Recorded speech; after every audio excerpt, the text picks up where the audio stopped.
Поројните врнежи од дожд кои го зафатија регионот во текот на изминатото деноноќие оставија видливи последици.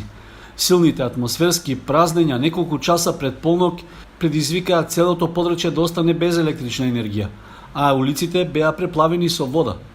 Скоро од сите шахти на фекалната и атмосферската канализација во пониските делови од градот, водата излегуваше и се најде на коловозот, поради што беше отежнат сообраќајот. На повеќе места се направени и оштетувања на асфалтниот слој. Некритична беше состојбата на улицата Глигор Апостолов Гочо во близина на основното училиште Кирил и Методиј.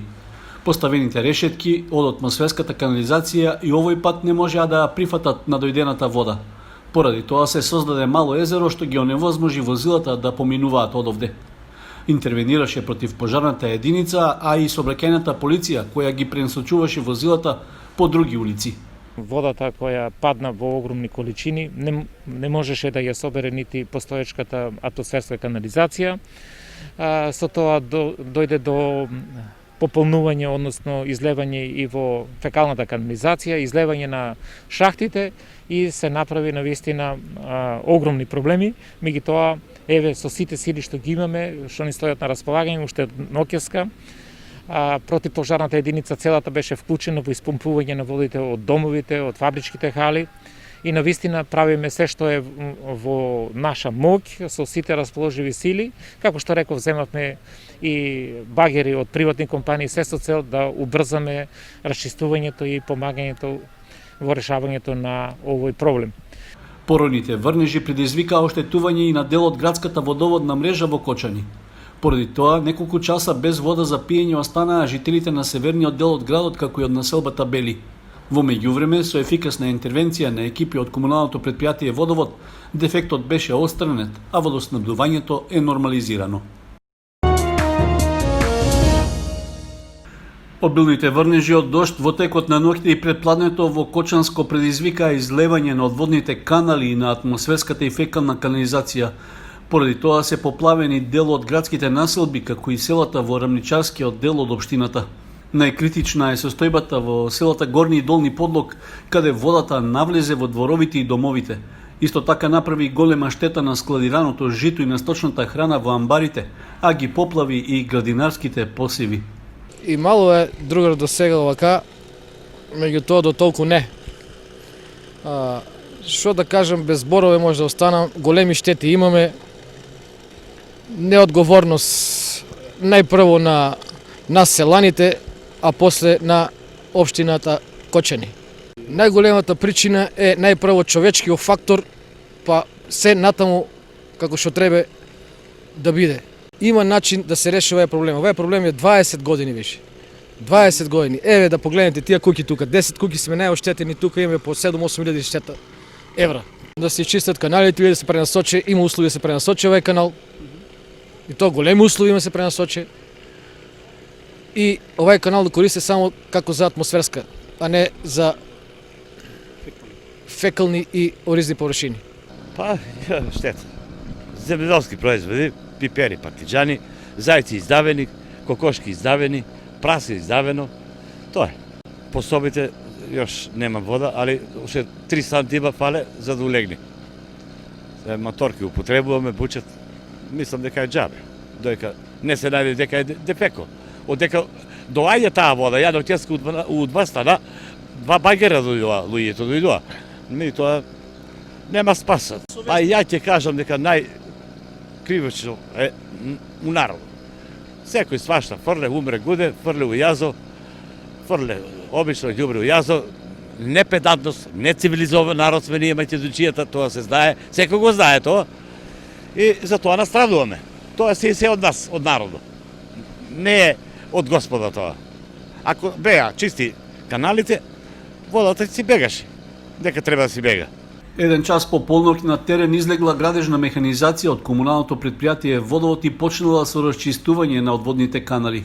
Сепак состојбата со поплавените села беше непромената и во текот на предпладнето. Од локалната самоуправа рекоа дека преземаат мерки да им помогнат на жителите на селата. Уште од ноќеска ги пуштивме машините кои ни стојат на располагање од јавното комунално предпријатие, беа на лице место и до раните утрински часови ги расчистува каналите колку што можеше, се со цел да се возможи нормален проток на водата и да бидат заштитени домовите колку што можат. Меѓутоа, како што гледате, сведоци сме, и од утринево од 6 саат од часот наутро добив нови повици и од истото време веќе јас сум тука постојано со луѓето. Видовме дека ситуацијата се влошува и дека покрај изливот на водоровите почна да влегува и во домовите. Ништо друго не ни преостануваше, освен да повикаме уште додатни машини на помош.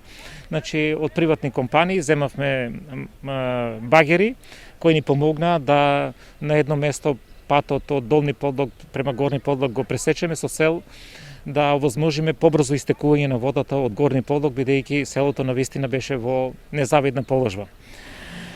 По расчистувањето на тој дел, дојдоа уште додатни машини кои помогнаа во расчистувањето на каналите и побрзо истекување на водата.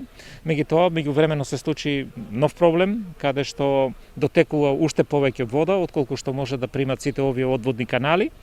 И во моментот бевме на лице место во местноста Слатина, во близина на Кочани, од каде што е констатирано дека истекува поголема количина на вода, значи има истекување на реката во нивите, а понатаму од нивите во каналите и ги поплавува овие две села, Горни и Долни Подлог. Значи критична е состојбата во најмногу во Горни Подлог, меѓутоа и во Долни Подлог ситуацијата, како што гледате, не е завидна. Поплавени куќи и дворови има и во соседната општина Чешиново Облешево.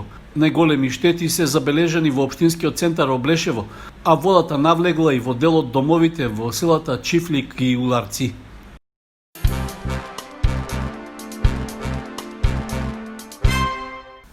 Министерството за животна средина и просторно планирање ја почнува серијата средби со јавноста по предлог актот за прогласување на дел од Осоговските планини за заштитено подрачје во категоријата 5 заштитен предел. Првата јавна расправа за овој проект ќе се одржи на 18 август во 18 часот на споменикот на Слободата во Кочани. Целта на јавните расправи е населението да биде информирано за тоа како ќе се одвиваат постојните активности во подрачјето и што ќе значи тоа за земјоделците, стучарите, рудниците и за другите жители кои зависат од користењето на природните ресурси, односно како прогласувањето на заштитен предел ќе се рефлектира врз развојот на земјоделството, шумарството и социјоекономскиот развој. Освен во Кочани, Министерството за животна средина организира јавни расправи и во Македонска каменица на 20 август, во Пробиштип на 25 и во Крива Паланка на 26 август.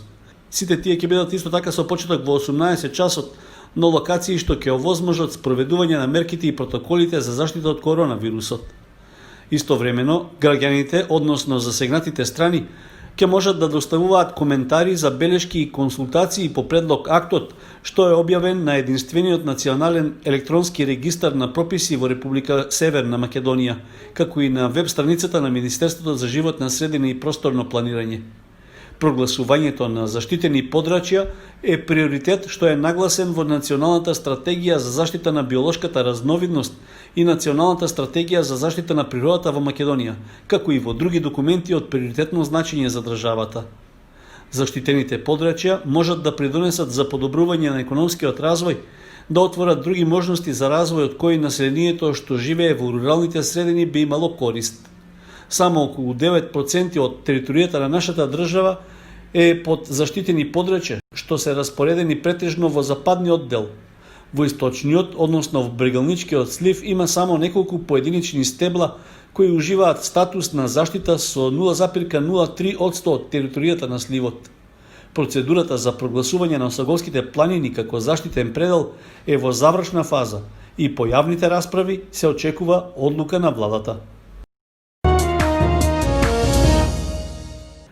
Ликовниот уметник и педагог Марија Мицова Гацова од Кочани е добитничка на наградата од Друштвото на ликовни уметници на Македонија за своето дело колективна датабаза. Тоа беше представено во рамки на изложбата Цртеж, експериментален цртеж, што беше отворена во Скопје. Настанот се одржа во галеријата Art Hub како дел од свеченото затворање на овогодишната културна манифестација Скопско културно лето. Чест ми е што учествував на изложбата која во септември ќе биде поставена во Њујорк, а уште поголемо изненадување беше наградата за цртеж експериментален цртеж. Ова дело настана во април, во тој карактеристичен карантински период, како одговор на притисокот што го чувствував. Делото е нацртано со јаглен, а експерименталноста на цртежот ја бара во употребата на мрежна структура наспроти линијата и плоката кои се карактеристични за цртежот низ вековите. Оваа мрежна структура е носач на историските искуства, а процепите и празните места кои се појавуваат на цртежот се спремни за нови податоци. Наградата на нашата ликовна уметничка и беше врачена во галеријата на Друштвото на ликовни уметници во градскиот трговски центар во Скопје, а таа најавува дека награденото дело наскоро ќе биде представено и пред кочанската јавност. Овој цртеж секако во ноември месец планирам да се најде на мојата самостојна изложба која ќе биде поставена во Домот на културата во Кочани, така да не само еден цртеж, ќе го видат целиот опус од мојот најнов проект Колективна датабаза. Освен Мицова Гацова, на изложбата Цртеж, експериментален цртеж, со своји дела се представија уште 5 членови на Друштвото на ликовни уметници на Македонија.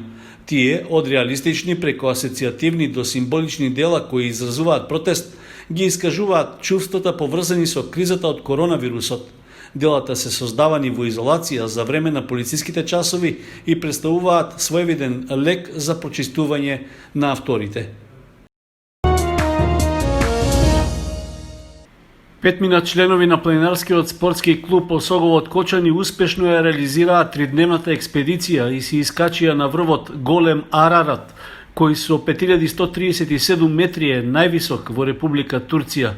Предводени од председателот на клубот Тошо Антов, кочанските планинари се соочиле со лоши временски услови и исклучително ниски температури за овој период од годината, проследени со ветар и врнежи од снег.